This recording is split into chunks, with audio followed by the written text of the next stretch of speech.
नमस्कार। प्रदेश के सबसे भरोसेमंद news channel India news Uttar Pradesh Uttarakhand में आप सभी का स्वागत। मैं हूं आपके साथ Hemant Kumar. News room live में आज की शुरुआत 4 बजे की 4 बड़ी खबरों के साथ करेंगे। आपको बता दें कि आज की 4 बड़ी खबरें आपके टीवी स्क्रीन पर, जहां पर सबसे बड़ी खबर आज की हम आपको दिखाने जा रहे हैं मोहन भागवत के बयान को लेकर के। आरएसएस के प्रमुख मोहन भागवत ने बड़ा बयान दिया है और साथ ही साथ मोहन भागवत ने कहा है कि हिंदुस्तान में रहने वाला हर शख्स हिंदुस्तानी है, मुसलमानों को डरने की जरूरत नहीं है। साथ ही दूसरी बड़ी खबर भी आपकी टीवी स्क्रीन पर। आपको बता दें कि बहुजन समाज पार्टी के मुखिया मायावती ने सीधा हमला बोला विपक्ष पर और साथ ही साथ आज से प्रबुद्ध सम्मेलन का समापन उत्तर प्रदेश में बहुजन समाज पार्टी की ओर से किया गया है।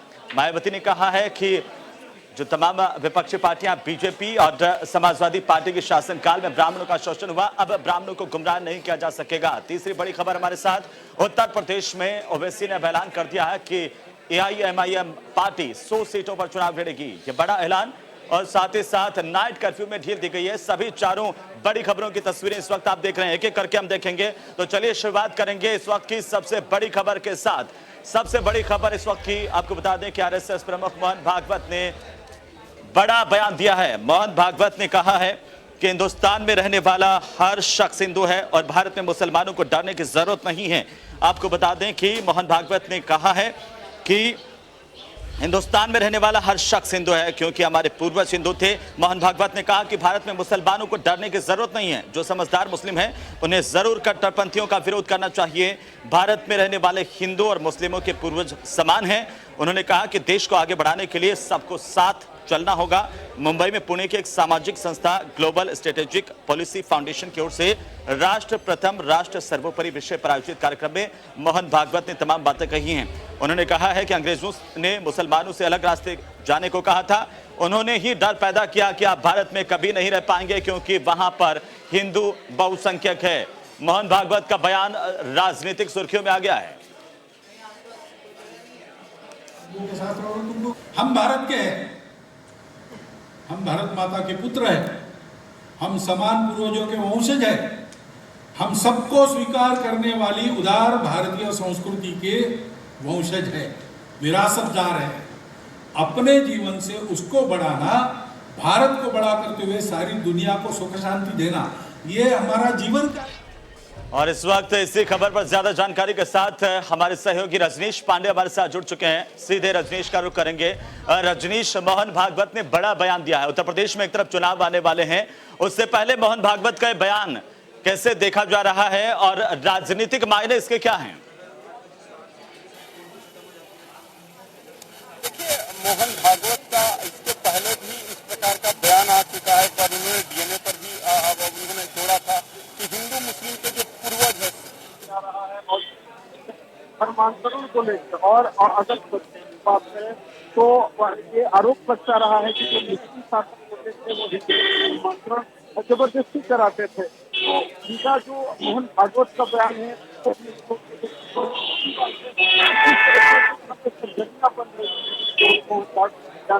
हालांकि आज ओवैसी उत्तर प्रदेश में कहा कि हमारा करा सकते हैं, राजनीतिक विकास नहीं डाला जा रहा है या इसका मतलब यही है कि मोहन भागवत का बयान राजनीतिक खलबल पैदा करेगा। लगातार रजनीश, एक तरफ हम देख पा रहे हैं कि ओवैसी की अपनी कार्यशैली और ओवैसी अलग तरीके से अपनी राजनीति को आगे बढ़ाते हैं और मोहन भागवत का ये बयान, अब यहां पर यह लग रहा है कि सीधा एक दूसरे पर बयानबाजी का सिलसिला भी शुरू हो गया है। कैसे इसे हम देखें? देखिए, जब मोहन भागवत कुछ भी उनका जो बयान होता है कि सबसे पहले मुस्लिम लीडर के तौर पे ओवैसी का बयान होता है और उनके ऑपोजिशन में ओवैसी मैसेज देने की कोशिश करते हैं कि संघ के खिलाफ हम लड़ रहे हैं। जो उनका हमेशा से मुद्दा रहा है कि और राजनीतिक दल मुस्लिम को केवल वोटर समझती है, उसके बाद वो कुछ नहीं समझती है। तो ओवैसी का ये बयान, जैसे उनका तुरंत ओवैसी का ये पलटवार की वो हमारा डीएनए टेस्ट करा दे, हमारे पूर्वज भी मुस्लिम थे, तो कहीं ना कहीं ये अपने वर्ग विशेष में वो मैसेज देने की कोशिश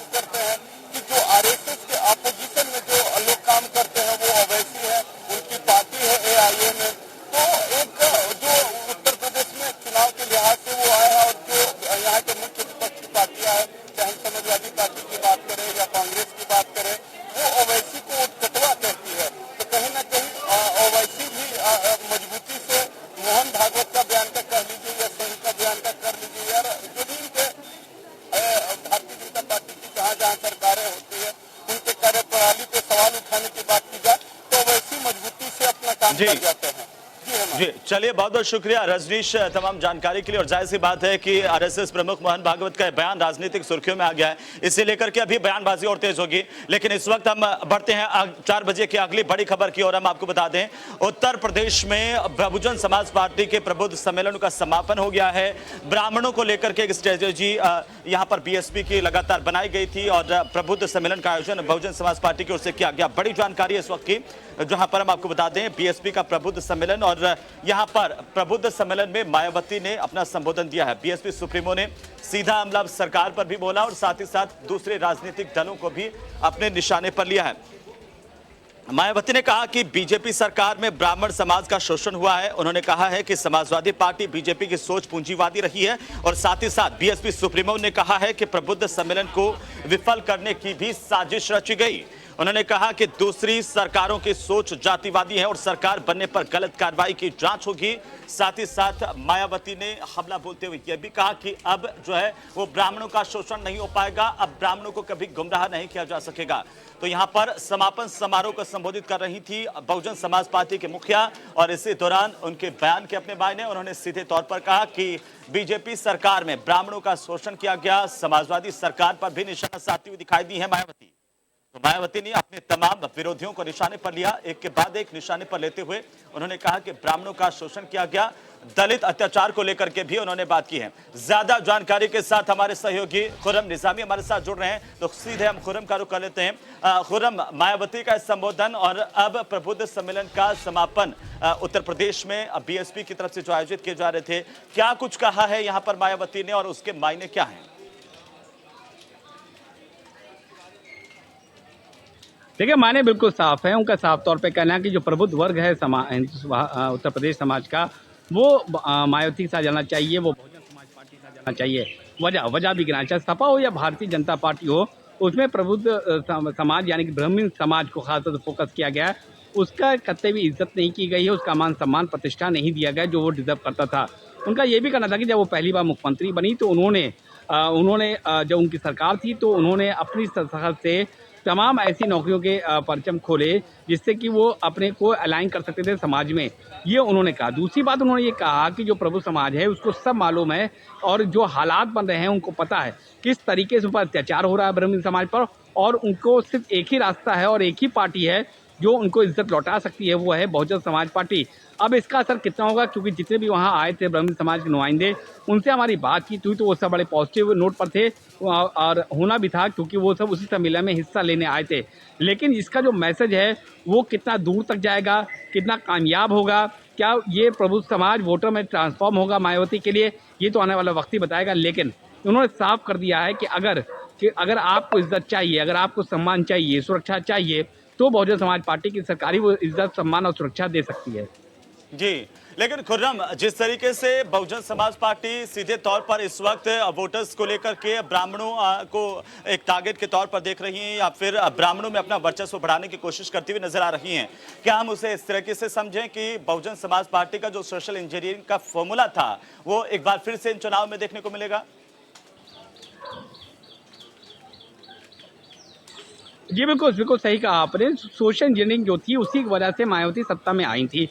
उसके बाद आप गौर करिए, चाहे वो मायावती सरकार रही हो, चाहे अखिलेश यादव सरकार रही हो, या फिर वर्तमान में योगी आदित्यनाथ की सरकार हो, इन सब में तभी सरकार बनी जब ब्राह्मण समाज उनकी तरफ मुखातिब हुआ, उनकी तरफ रुजू हुआ, उनको वोट दिया।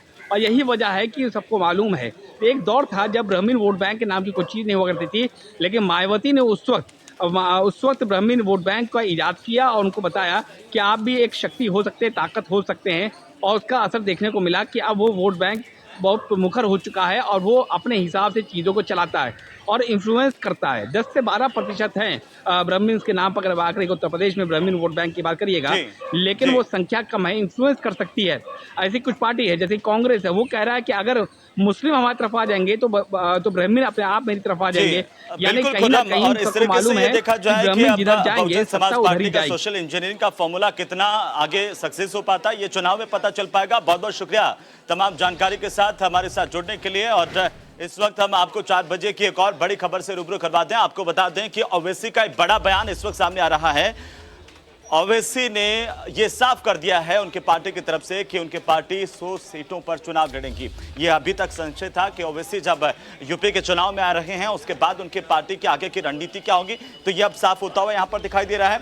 ये बड़ी जानकारी हम आपको बता दें, एआईएमआई के चीफ असदुद्दीन ओवैसी का बयान, और इसमें साफ हो गया कि उत्तर प्रदेश में 100 सीटों पर उनकी पार्टी चुनाव लड़ेगी। एआईएमआईएम यूपी विधानसभा चुनाव लड़ेगी, ओवैसी ने कहा। साथ ही साथ उन्होंने कहा है कि मोहन भागवत कई तरह की बातें करते हैं। उन्होंने कहा कि संघी लोग इतिहास में कमजोर है, उन्हें नहीं पता इस्लाम कहां से आया है। तो ये बड़ी खबर इस वक्त की, तो ये बड़ी जानकारी, बड़ी खबर इस वक्त की हम आपको बता रहे हैं। और ज्यादा जानकारी के साथ हमारे सहयोगी पंकज मंडल हमारे साथ जुड़ चुके हैं। पंकज का रुख कर लेते हैं। पंकज, ओवैसी की पार्टी को लेकर के लगातार बयानबाजी तो हो रही थी, लेकिन अभी तक ये संशय बना हुआ था कि ओवैसी जब उत्तर प्रदेश आ रहे हैं चुनाव को लेकर कितने सीटों पर चुनाव लड़ेंगे। क्या अब उनके बयान से साफ हो गया है कि यहाँ पर ओवैसी कितनी सीटों पर चुनाव लड़ने जा रहे हैं, उनकी रणनीति आगे की क्या होगी? पंकज जी बिल्कुल, देखा जा सकता है कि 2022 के चुनाव को लेकर जिस तरह से लगातार सारी पार्टियां तैयारी कर रही है, तो वहीं पर एआईएमआईएम के जो अध्यक्ष है असदुद्दीन ओवैसी, उन्होंने भी तैयारी शुरू कर लिया। उन्होंने अपनी रणनीति सबसे पहले अयोध्या से शुरुआत की। आपको बता दें कि अयोध्या में जो पोस्टर आया था, पोस्टर में अयोध्या का नाम गायब करके उन्होंने फैजाबाद का नाम रखा था। आज वो अयोध्या के दौरे पर है और वहाँ पर वो पार्टी कार्यालय का उद्घाटन करेंगे। महत्वपूर्ण बात है कि उन्होंने राजधानी लखनऊ के गोमती नगर में प्रेस कॉन्फ्रेंस की थी और प्रेस कॉन्फ्रेंस में उन्होंने ये बताया था कि जो मोहन भागवत है वो जो डीएनए टेस्ट की बात करते हैं, तो वो डीएनए टेस्ट के लिए हमेशा तैयार है। उनका कहना है कि इतिहास में जो भी चीज़ है, इतिहास के बारे में संघी लोगों को कम जानकारी है या इतिहास के बारे में वो नहीं जानते हैं। वहीं दूसरी तरफ सपा को भी तंज कसा है कि जब मुजफ्फर कांड हुआ था उसमें सपा चुप थी, तो कहीं ना कहीं ओवैसी 100 सीटों के लिए तैयारी कर रही है विधानसभा चुनाव को लेकर। और वो मुस्लिम, महत्वपूर्ण बात यह है कि जो मुस्लिम की मांगों को लेकर उनका कहना है कि मुस्लिम को हमेशा से गुलाम बनाया गया, तमाम सारे मुद्दे को लेकर बात की गई। लेकिन जब वो अतीक अहमद के पत्नी और उनकी बहन को जब पार्टी में शामिल किया गया और मीडिया की तरफ से जब ये सवाल किया गया, तो उन्होंने ये बताया कि भाजपा के भी तमाम सांसद हैं, तमाम एमएलए हैं, तमाम एमपी हैं जिनके ऊपर क्रिमिनल एक्ट के तहत मुकदमे चल रहे हैं। तो इसमें कोई दो राय नहीं है कि असदुद्दीन ओवैसी ने आक्रामक तरीके से यूपी में राजनीति करने की कोशिश कर, हमेशा से ये विवादों में तमाम सारे बयान देते रहे हैं। उनका अफगानिस्तान को लेकर भी बयान था कि अफगानिस्तान में इंडिया का तमाम सारे इन्वेस्टर, तो कई सारे तमाम सी चीजें हैं। लेकिन कहीं ना कहीं 100 सीटों को लेकर तैयारी कर रही है असदुद्दीन ओवैसी, और उन्होंने ये बयान भी दिया। सीटों पर चुनाव लड़ेंगी, लेकिन जिस तरीके से ओवैसी का पलटवार भागवत के बयान के बाद आया, उससे क्या माना जाए कि एक बार फिर से इसके आसपास गर्माती हुई दिखाई दे रही है।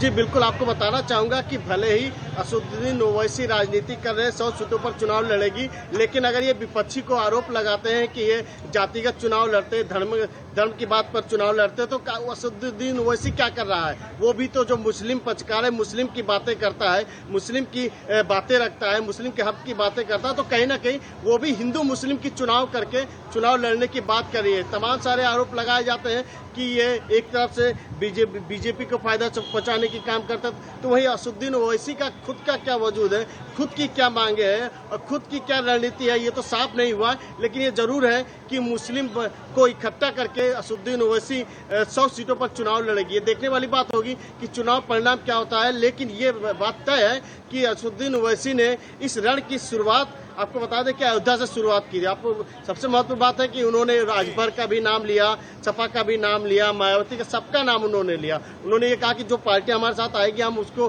स्वागत करते हैं, उनसे वार्तालाप करेंगे। आखिर में कोई उनसे वार्तालाप तो करे। तो तमाम सारी चीजें हैं जो वो केवल चुनाव के साथ साथ में वो केवल घालमेल जो करते हैं, ये उनकी शुरू से रही है। चाहे आप बिहार का चुनाव ले लीजिए, चाहे झारखंड का चुनाव, तो तमाम ऐसे चुनाव है जो हर जगह ये जाके अपना, उनका ये भी मानना है कि बाद कई पार्टियों का खेल बिगाड़ते हुए दिखाई दिए थे। पंकज, राजनीतिक विश्लेषकों के मुताबिक अगर हम बात करें, उत्तर प्रदेश में ओवैसी आ रहे हैं, क्या विपक्ष का खेल बिगाड़ेंगे?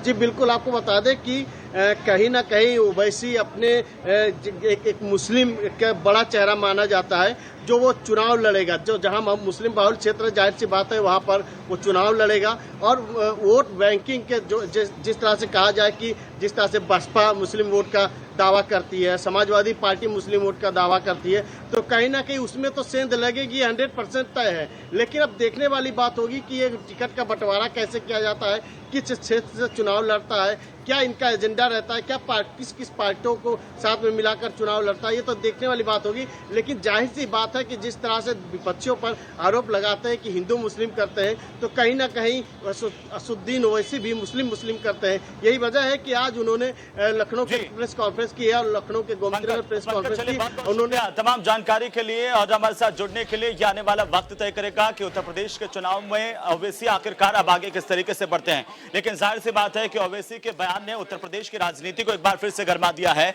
और इसी बीच 4 बजे की एक और बड़ी खबर से मैं आपको रूबरू करवा दूं। आपको बता दूं कि यहां पर उत्तर प्रदेश में बड़ा ऐलान किया गया है नाइट कर्फ्यू को लेकर के। और बड़ी जानकारी इस वक्त की यह है कि नाइट कर्फ्यू को लेकर के बड़ा फैसला, 1 घंटे की ढील यहां पर नाइट कर्फ्यू में दी गई है। अब रात को 11 बजे से लेकर के सुबह 6 बजे तक नाइट कर्फ्यू होगा।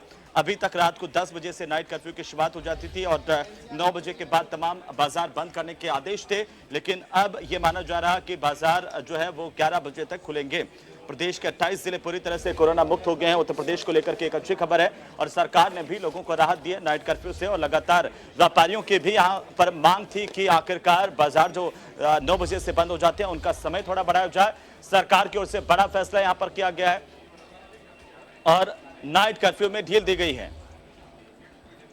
और इसी बीच ज्यादा जानकारी के साथ हमारे सहयोगी रवि हमारे साथ जुड़ रहे हैं। सीधे हम रवि का रुख कर लेते हैं।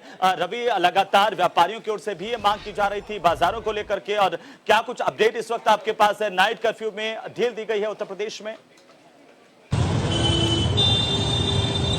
हाँ, देखिए नाइट कर्फ्यू लगातार अगर जारी है। हालांकि अगर बात करें तो कोरोना कर्फ्यू पे छूट जरूर मिली है, लेकिन नाइट कर्फ्यू वो जारी है।